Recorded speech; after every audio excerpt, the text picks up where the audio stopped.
ಉತ್ತರ ಪ್ರದೇಶದ ಮುಖ್ಯಮಂತ್ರಿ ಯೋಗಿ ಆದಿತ್ಯನಾಥ್ ಮಂಗಳೂರಿನ ಕದ್ರಿಯಲ್ಲಿರುವ ಯೋಗೇಶ್ವರ ಜೋಗಿ ಮಠಕ್ಕೆ ಭೇಟಿ ನೀಡಿದರು. ಕೇರಳ ವಿಧಾನಸಭಾ ಚುನಾವಣೆಯ ವಿಜಯ ಯಾತ್ರೆಯನ್ನ ಉದ್ಘಾಟಿಸಲು ಮಂಗಳೂರು ವಿಮಾನ ನಿಲ್ದಾಣದಿಂದ ರಸ್ತೆ ಮೂಲಕ ಕಾಸರಗೋಡಿಗೆ ತೆರಳಿ ಹಿಂದಿರುಗಿ ಬಂದ ಸಿಎಂ ಯೋಗಿ ಬಳಿಕ ಕದ್ರಿ ಜೋಗಿ ಮಠಕ್ಕೆ ಆಗಮಿಸಿದ್ರು. ಈ ವೇಳೆ ಜೋಗಿಮಠದ ಪ್ರಮುಖರು ಬರಮಾಡಿಕೊಂಡರು. ಯೋಗೀಶ್ವರ ಮಠದಲ್ಲಿ ಹಾಗೂ ಅಲ್ಲೇ ಇರುವ ಕಾಲಭೈರವ ದೇವರಿಗೆ ಪೂಜೆ ಸಲ್ಲಿಸಿದ ಯೋಗಿ ಆದಿತ್ಯನಾಥ್ ಬಳಿಕ ಫಲಹಾರ ಸೇವಿಸಿದ್ರು. ನಾಥ ಪಂಥದ ಪ್ರಮುಖ ಮಠವಾಗಿರುವ ಕದ್ರಿಯ ಜೋಗಿ ಮಠದಲ್ಲಿ ನೂತನವಾಗಿ ನಿರ್ಮಿಸಿರುವ ಗುರುಮಠವನ್ನ ಯೋಗಿ ಆದಿತ್ಯನಾಥ್ ಉದ್ಘಾಟಿಸಿದ್ರು. ಇದೇ ವೇಳೆ ಉಡುಪಿ ಮಠದ ಪೇಜಾವರ ಶ್ರೀಗಳು ಯೋಗಿ ಆದಿತ್ಯನಾಥ್ ಅವರನ್ನ ಮಠದಲ್ಲಿ ಭೇಟಿ ಮಾಡಿದ್ರು.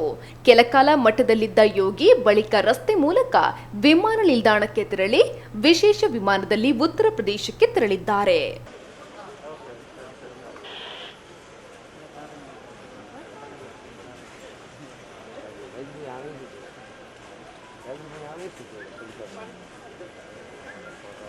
जय श्री राम, जय श्री राम, जय श्री राम।